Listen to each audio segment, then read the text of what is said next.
Oh, it's 24 people in here. Can you guys hear me? Where you guys chiming in from?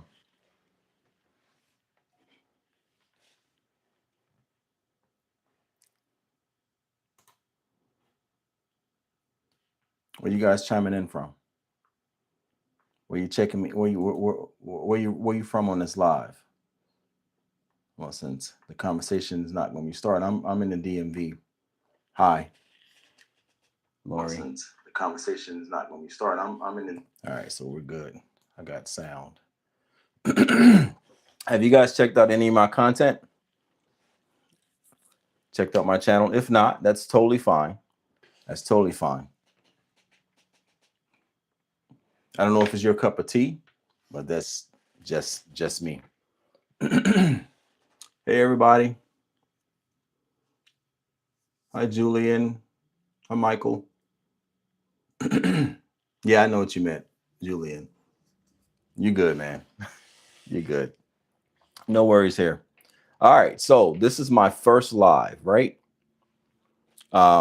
Just checking this out, seeing if it's something I want to continue to do, which I probably will, just because I like technology. But I wanted to ask you guys, since I'm on here, I'm going to take advantage of this time. Do you guys have any questions you would ask of me? I don't know if you want to take the time to go run over to my channel really quick, or if you want to stay and just have a conversation with me. Because typically that's what lives are. Now, I've seen some lives where people are just sitting there doing nothing and nobody's saying anything. But I will say that if you want to be entertained, I'm not an entertainer, but I can have a conversation with you. And I have no problem with doing that. I am pretty transparent. Any questions you ask, I'll talk about it within reason. All right.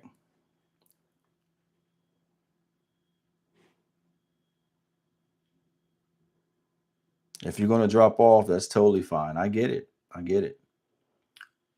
What do you do if someone tells everyone at your school that you're dating someone? What do you do if someone tells everyone at your school that you're dating someone?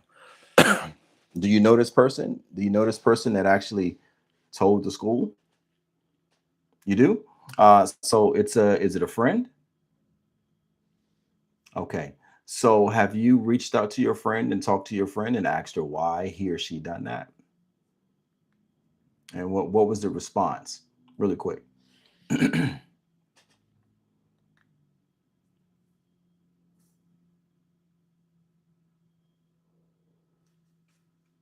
So what was the response, Julia? They said they don't know. See, that doesn't make any sense. Um, well, how old are you, if you don't mind me asking?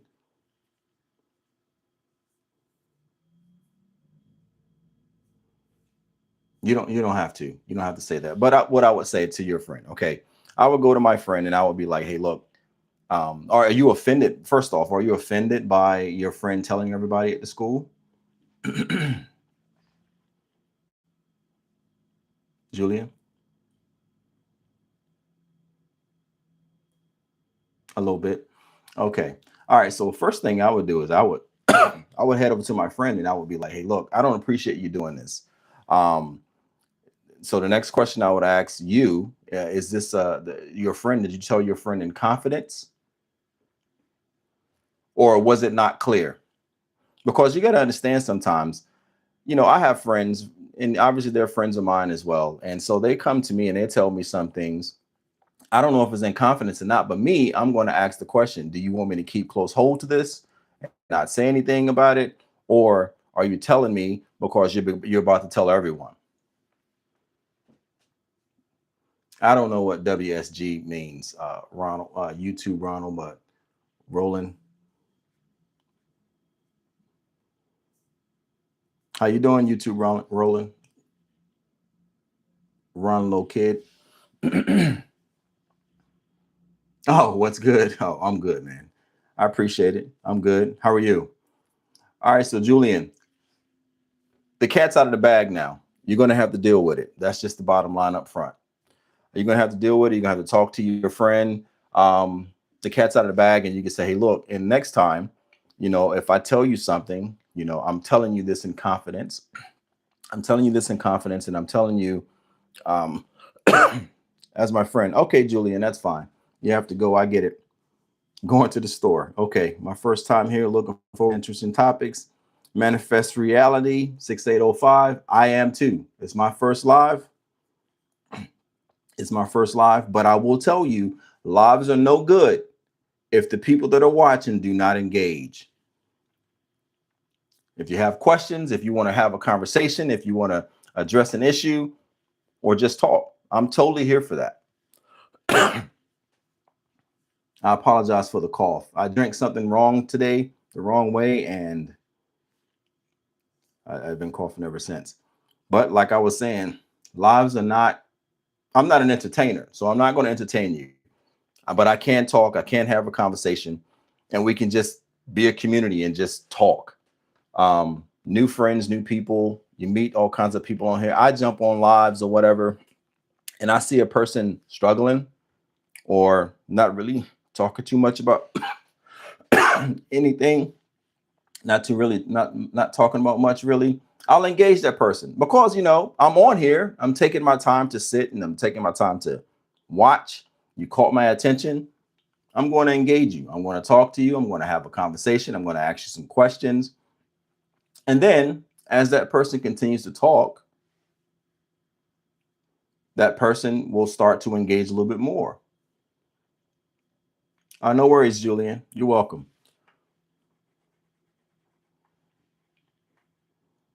So Manifest Reality, are you still here?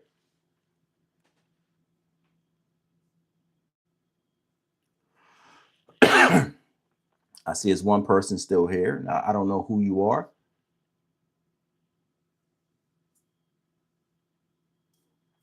I see another person jumped on.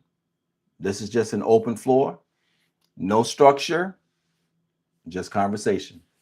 There are a lot of things happening in the world right now, a lot of things that can be talked about. This is a safe place if anybody just wants to engage. I'm here just to have conversation and get to know you guys a little bit.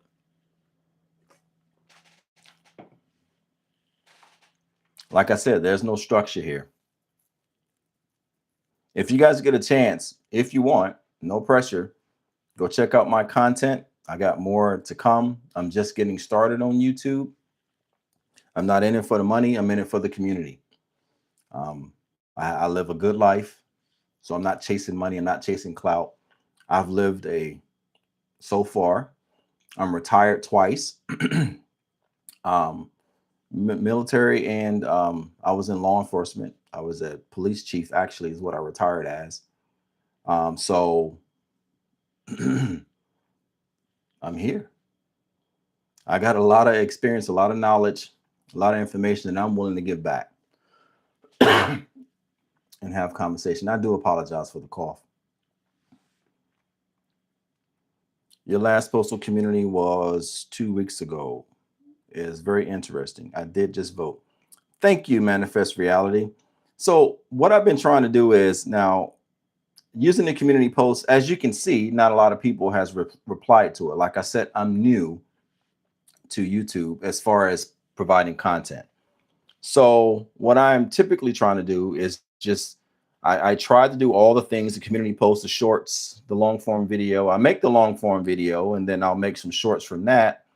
But the community post kind of goes to the backside because I'm really trying to figure out where is the niche, you know what I mean? Where people are. A lot of people don't like to read, not long form. And if they take bite-sized stuff, they'll just look at it and they'll move on. They don't engage. That's just the society we live in. But thank you so much for jumping on to that. Hopefully other people will do the same thing at some point. That will be great because it's all about engagement. It's all about community. I will continue to follow up with them, and I'm an Advent reader. Thank you. Me too. Me too. So tell me a little bit about yourself, Manifest Reality. Education. You said you're an avid reader. Where is your level of education? I'll start. I have 4 degrees. I have an associate's, a bachelor's, and I have 2 graduate degrees. Been contemplating about going and getting my doctorate, but life is lifing, and just kind of trying to take it easy. So what about yourself? So I read a lot too, and I read a lot currently still. I just bought a new Kindle, a Kindle Scribe. Yeah, higher education. Yeah. How you doing, Lisa? But yes, so that's typically my background. I am. Your family is military. Oh, nice, nice. So I'm prior Army, um, and then I decided to get out, go to school, do some things, live life a little bit, and then I went back to school.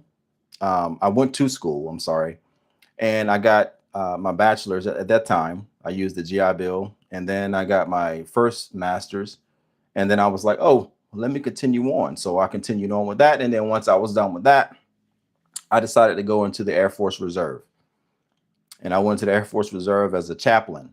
So I was an officer in the Air Force Reserve, and I recently gotten out, probably about 3 years ago, 3 or 4 years ago.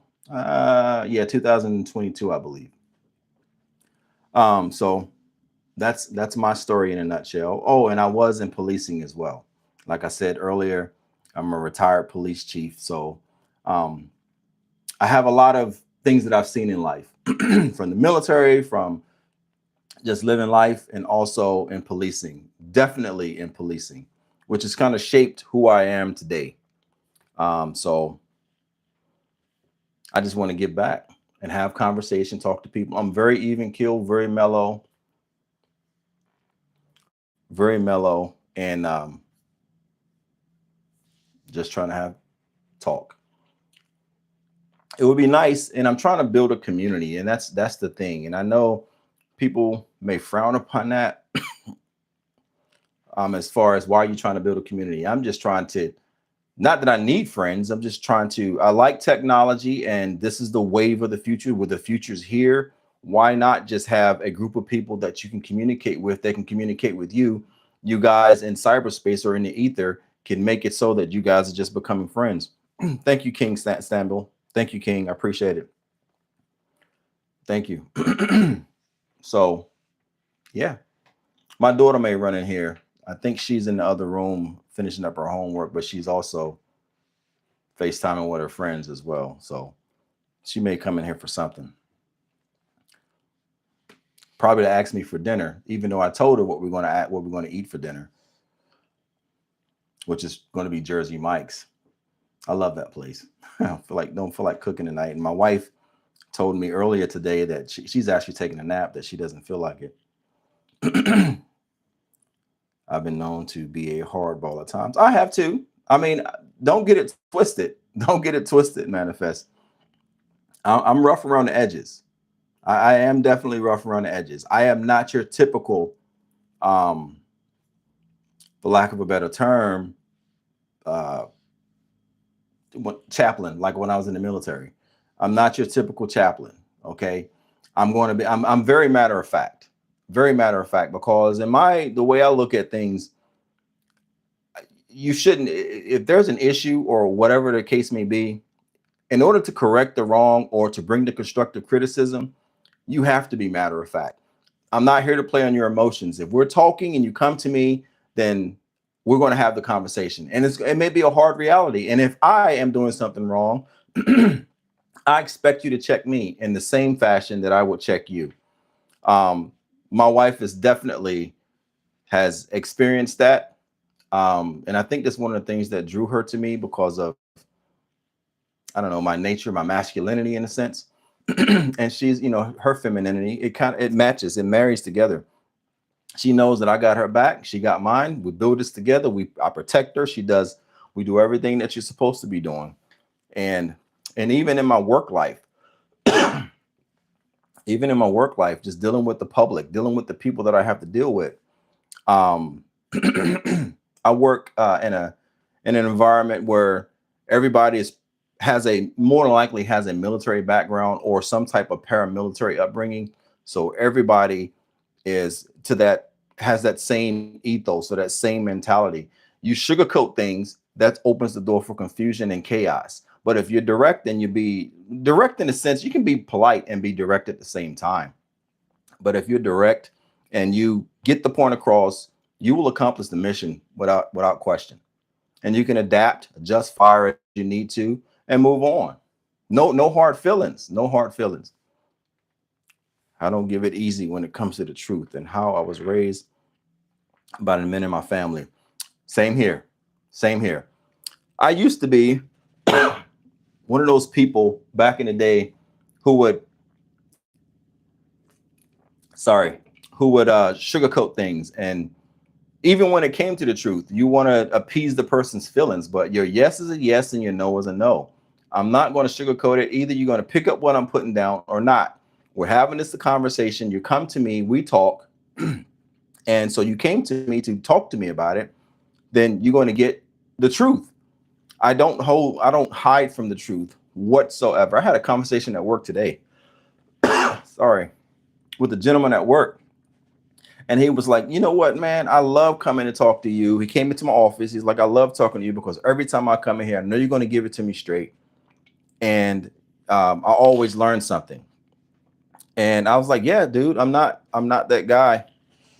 I'm not going to play with your emotions. I'm not going to play with your feelings.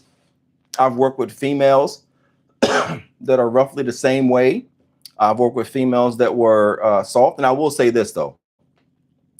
I have been in environments where there are people that you're dealing with and you can clearly see that they are soft, I should say. I hate to use that word, but you can tell that they are the type of people who will be very emotional. And I've dealt with those too, and I've talked to them. Like I said, you can be polite and you can still get your point across.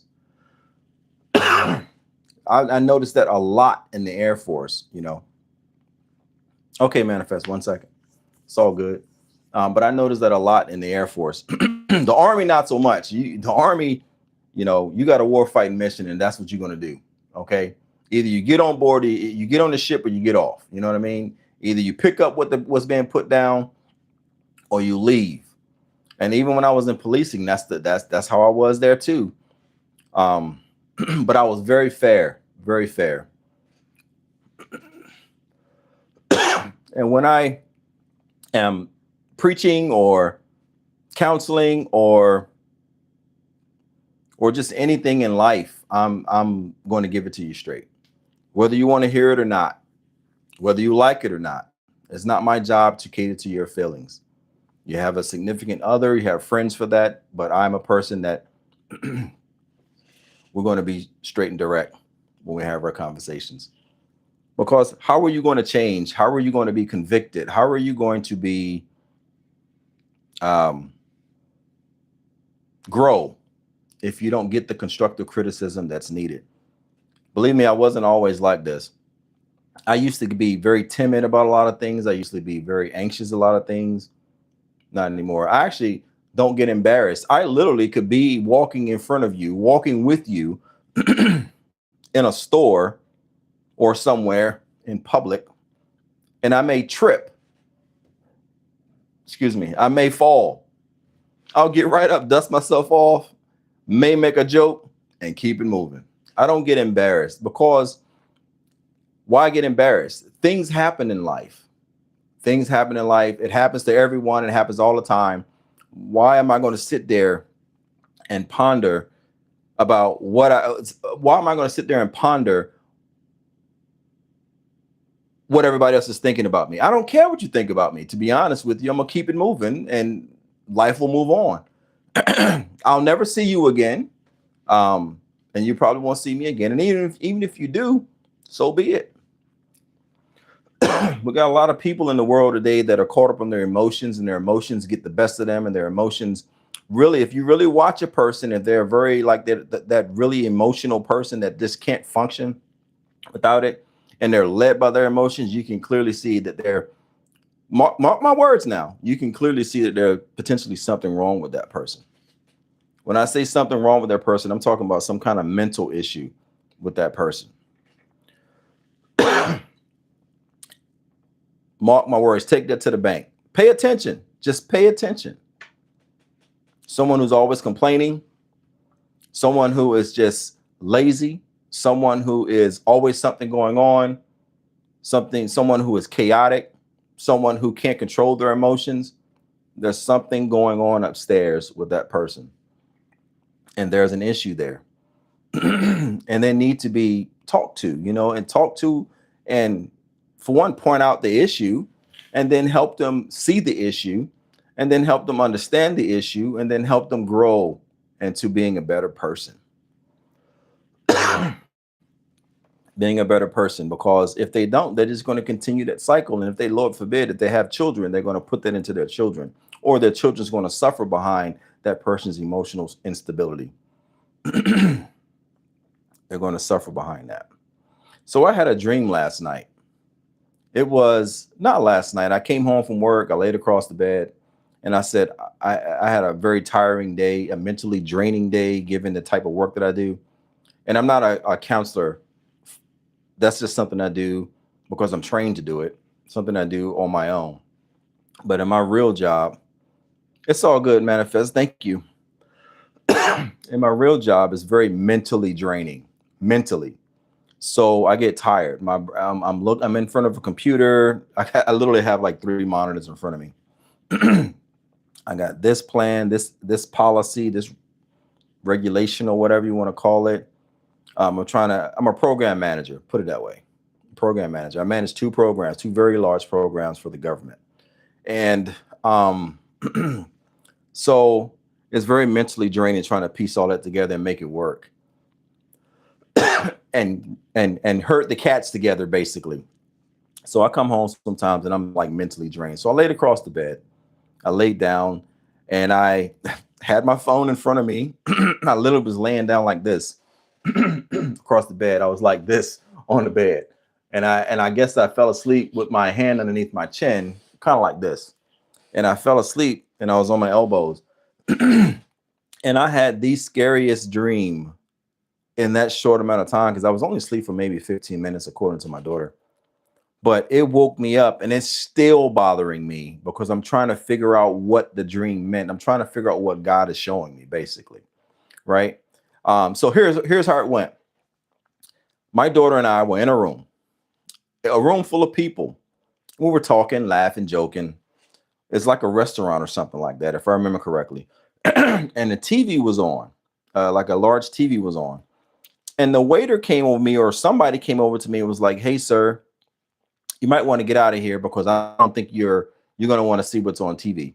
And I said, and I told the guy, "This is a public space. I assume it's going to be fine. You're not going to show something that's going to be, because you have children here." And then all of a sudden, the room got dark. I looked at the TV and I saw what was on the TV. It was some kind of heavy metal, like ritual band singing or whatever. And they were doing, it was definitely evil. So I stepped back. And when I stepped back and turned, I see my daughter sitting there with this frightened look on her face. And then I looked at the people and they were all standing up in a line. They were wearing like these robes in their eye. There was white robes, to be weird. And I looked in their eyes and they were like literally right there in front of me. I looked at their eyes and they were coal black. And they had like, you know how when you look in somebody's eyes, you can see the light reflecting in their eyes. That's exactly how everybody looked. And then at that point, I remember saying in the dream, I went like this: "In the name of Jesus, get away from me," or whatever, right? Whatever I said that.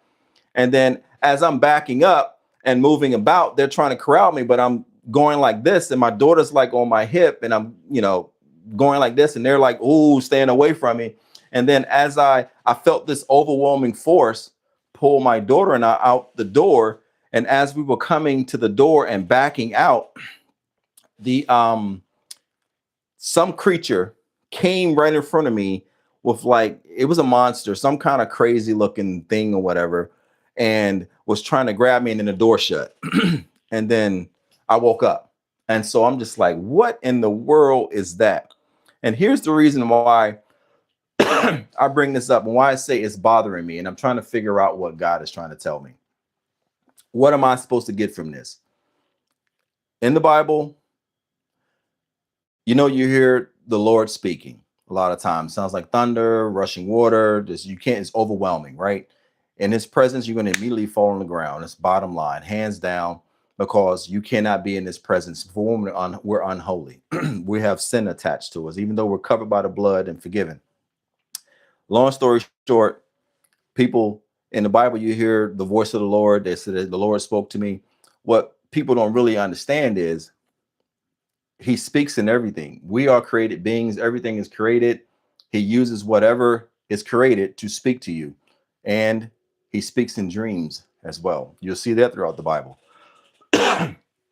Like I said, guys, I wasn't always like this. I didn't understand a lot of this stuff, but having gone through seminary and all the reading, all the studying, all the the scholars that I've been around, the scholarly writings I've written, and things of that nature.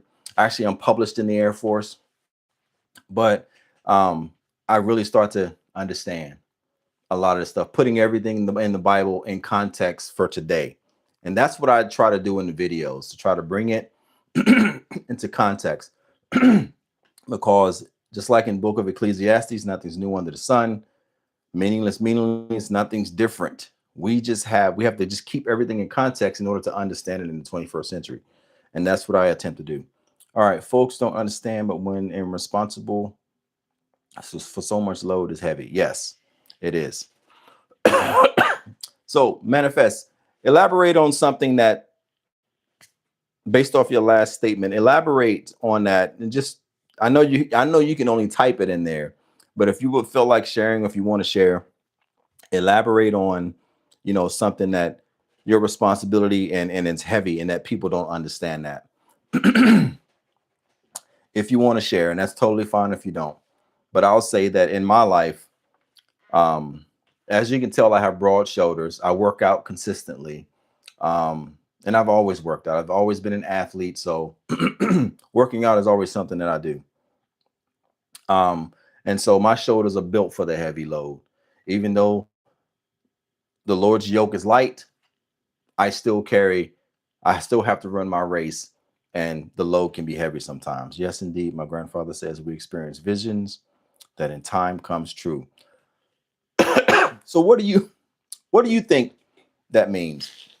I'll tell you what I think it means. I think that I'm about to embark upon something. I've started a new endeavor, which is part of it is YouTube. And the devil is trying to stop me because there's been some other things that have happened in my life. And I didn't tell you guys this. When I finished seminary, I co-pastored a church, and then I left from that and I started writing sermons for a lot of pastors, right?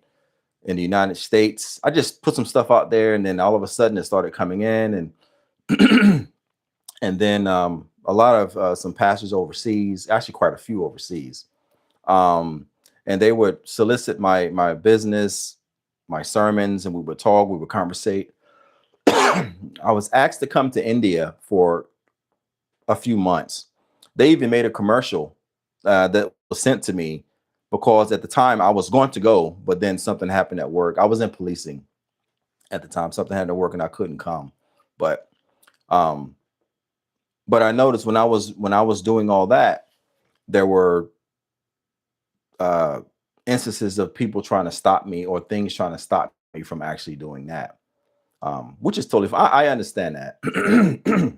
When you're running your race and you're working in your calling, the devil can't stand that, and he's going to try to come at you at every which way. He can't do anything to you. He can't touch you, but because we're in this sack, the skin that we have, that he knows that there's a possibility because of how the world is and how the mind is. But I think that vision or that dream was telling me, hey, stay the course. I got you. I'm going to protect you, you and your family. And you just keep doing the work that I got you doing, and you'll be fine. All right. You're going to be in a world full of all of this, but just stay the course. Run the race. As Paul says, I ran the race, run a good race. I've had many visions when younger as getting older events. I recall having been in that place before. Mm. Yeah, I understand that. I completely understand that. I'm a country boy. I grew up on a farm. So I've seen a lot of things that my wife asked me. She's went down. My parents are still there. My brother is still there. Sister's still there. And she, when she first saw the property, she was just amazed. She was like, "You grew up on this, and you grew up like this." I was like, "Yeah." Summers I would my summers were jam packed because I played football. I went to college on that. So I played football, and my summers were jam packed with practices, 2-a-day practices, weight training. I ran track and played football, weight training, and I also had to plow the fields. So that was my thing. And I remember, and my job was to bust all the wood for the winter, to bring the wood in the house, get it all stacked, all that stuff. And because of my schedule and how I was, being a young guy, I spent a lot of time up in the middle of the night, and I will go outside. I would do my chores and a lot of things, minus plowing the fields and stuff, like getting the wood, stacking and stuff like that. I would do a lot of my stuff at night.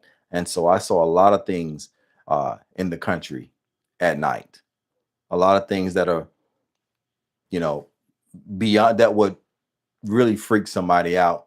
And I would tell my dad and he and my mom, and they would just like, they'd be like, "Hey, it happens." Basically, they're just like, "Hey, it happens." That's what the world is like. I mean, you're going to see certain things that you can't explain, and and because they grew up there in that area like that all their lives, and they grew up in when technology was not there, and they're poor. You know what I mean? So I'm from Louisiana. Oh, so you down there in so I spent some time at Fort Polk. I don't know how far you are from there. I don't know much about Louisiana. But I know Louisiana has a high voodoo Geechee kind of lifestyle down there. Have traveled around the world, been military with my uncle. Yeah, in the military, you definitely gonna see a lot. My oldest daughter, she just recently got out of the military, and she came home for Christmas, and she was telling me that her job is about to send her to Hawaii for a few months. And but while she was in the military, she was like, "Dad, I really want to go back to Thailand." That's what she said. She was telling me about how beautiful Thailand was, how it's nice, and just it's just a different way of living. So, oh, so you're in South Florida. I like Destin. I like the Panhandle side of Florida. I don't like all the stuff that people typically go to in Florida because that's where everybody goes. I like to do things a little bit different. I enjoy my peace. It's not that I don't like being around a whole lot of people. I just don't need to be in the hustle and bustle. I used to when I was younger, but now it's all about just enjoying life and peace. My wife gets on me because I'm eligible to retire now. I'm eligible to retire, but she's just like, and I tell her when I retire, I'm just going to just from this job. Um, and I tell her, I said, I'm just going to just get in linen clothes. Everything I wear is just going to be linen. And she's just like, you're a fool. You're a fool. But she wants to move to somewhere warm as well. We've been dancing around about getting a second property in either California or Florida on the Panhandle side. I once lived in South Korea, Thailand. Thailand is beautiful. That's what she says. Yes. Actually, my cousin. You mentioned South Korea. My cousin. I talked to him a couple of days ago, actually, because I was trying to see if he had still had his sound card mixing board or whatever, so I can use it for like lives and things of that nature, but it's actually outdated. So he hasn't done that kind of stuff in a long time. But his job is sending him. He actually is for Indonesia, and from Indonesia he goes to South Korea. But he's looking forward to going to Indonesia. His wife is not coming with him. She usually travels with him, but he's looking forward to go to Bali to some restaurant that's there. I don't know how far it is. I've never been to Indonesia. The places that I've been is Israel. I spent 3 months there, but in the military took me there. Macedonia, Um, I flew into Italy for a while. Spain, I spent some time in Spain, but not really doing much. I was there on a mission. Uh, Germany, I spent a lot of time in Germany. Drove through France a few times. um, and then back to Fort Bragg. I'm airborne, so whenever you leave the 82nd Fort Bragg, they're gonna always pull you back. So a lot of time was spent there. So I see it's still like it's two people in here. Um, I don't know if you guys have any additional questions you would like to ask me. I know I've been rambling on, and thank you, Manifest, for engaging and keeping the conversation moving along. So, how long you been in South Florida? Is South Florida the area that's like with all the alligators and everything, the Everglades, or is that like out east? Yes, indeed. I so enjoy like the balance of culture, being able to travel what we like without having to go to other places as we're direct flights. Yeah, I get that. I get that. I give you an the Air Force was sending me to a base in Greenland. Actually, I know the president is trying to take Greenland. It's a place called Thule Air Force Base. It's where and the population of that area, I think it's like 6,000 people or something like that. But they get around on dog and sled. But and I'm thinking like, man, why are they sending me there? You know, I thought, but they wind up diverting my orders and sending me to DC, and I was working in DC. But believe it or not, that flight was only 5 hours from where I am. I mean, I was like, wow, is that close? But yeah. And a lot of people don't realize when you are in these other countries, I know on TV and on YouTube and whatever else platform you use, it seems like it's grandiose and it's so far away. But if you're in that area, it is not far away at all. I mean, it's like being in the States and you're driving to other states. That's literally how it is over there. Off and on, I've lived in the islands as well with my children. The only island I've been to is St. Croix. So I assume when you say the islands, you're talking about like Philippines. Um, what other islands are over there? I can't think of it. Anyway, I assume that's what you're talking about, the islands over there. I would love to travel in those places. The children families are Caribbean. Oh, okay. So you're in the Caribbean. Beautiful, beautiful areas. I love it. It's very peaceful too. And it is slow. There's nobody rushing. No one. No one rushing. I know when I landed in St. Croix, I was there for 2 weeks. I landed in there and I got the rental car. They asked me if you wanted pothole insurance. I was like, do I need it? Come to find out you do. But there was like, all right, so I'm going to give you some understanding of the area. I know you coming from the mainland. Everybody here, we work on a different time clock, a different schedule. We move slow. We're not rushing to do anything because we enjoy life. And that was my first introduction to taking a knee, taking a breath, and just slowing down and just enjoying life. And I quite enjoyed myself. Hey, what's up, Julian? You back? I guess the store wasn't too far. You just ran in and ran out, huh? So when my oldest was born, I lived there for a few years. You ever think about going back there?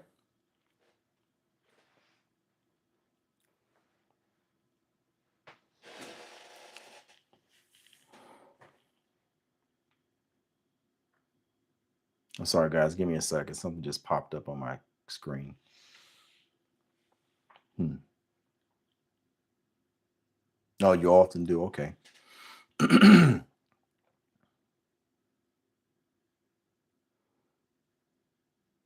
So, you guys have any additional questions for me? Anything that you want to discuss?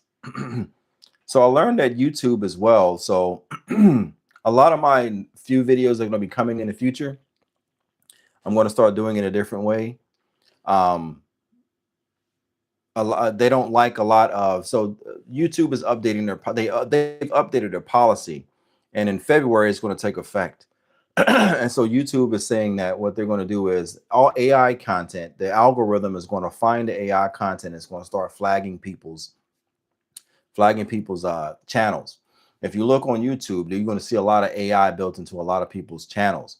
So I tinkered around with it. I had one video that was strictly AI that I created. It was talking about something. I forget which Bible verse I was talking about, but I was testing it out. And then I had the trailer that I had that was all AI. And so I was using that. So when I found that out, I got rid of it. So the algorithm doesn't, I'm already still trying to grow. So the algorithm doesn't stifle me at any point. So my videos are going to be much more kind of like the live. Okay. It's going to be like, I'm going to have a topic. It's going to be a video structured, but it's not going to have any bells and whistles because I'm going to keep it simple. I know a lot of people don't understand the work that goes into creating a video and learning how to edit, even though I think I got editing pretty down, but it still takes me one video, let's say it's 7 minutes long, will take me maybe 10, 15 minutes to record it. If, after I keep stopping to restart it, but 10, 15 means minutes to record it.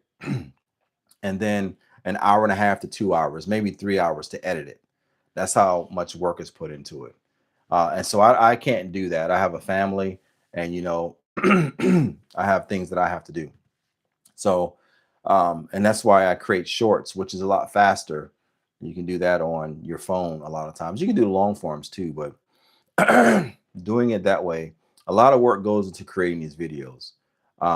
So it's kind of like when, yeah, I know people scroll past it or whatever a lot of times because what I talk about, I am well aware that it's going to be an uphill struggle to get in front of more people. I get that. I understand that.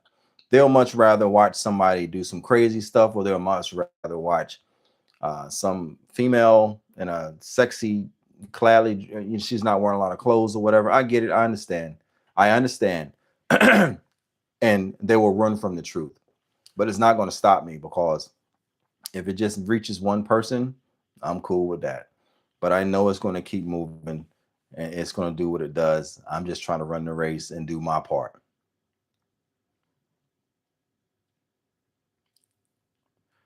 All right, guys.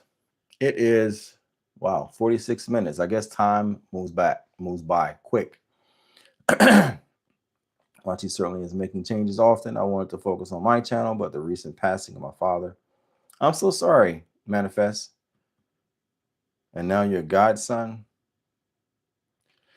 I just don't have the time. Only visiting others' channel. I understand. And my condolences from my family to yours. Through this time of trouble, through this time of heavy load, heavy burden, heavy just stress and feeling burdened, weighed down. I understand. My condolences to you all, and I pray for your strength, your family's strength. I pray for your uplift. I pray that you find some understanding and find some peace in all of this, and you can move on with life in a manner to where you can honor the persons that have left and went home. You're welcome. Guys, I am going to end this live. If you want to look at it later, I'm not going to delete it. I'm going to end this live and I'm going to cut loose, go get dinner. So you guys take care and I will see you on the next one. Continue to build on, and it's a pleasure. Thank you, Manifest. It's been a pleasure. Thank you for letting me talk, and thank you for engaging. And thank you for all those who have joined, watched, as long as you've watched or dropped off or what have you. Thank you for coming in as well. I appreciate it. You guys take care and God bless. Thank you, Julian. And I hope you work out your issue with your friend. You guys take care.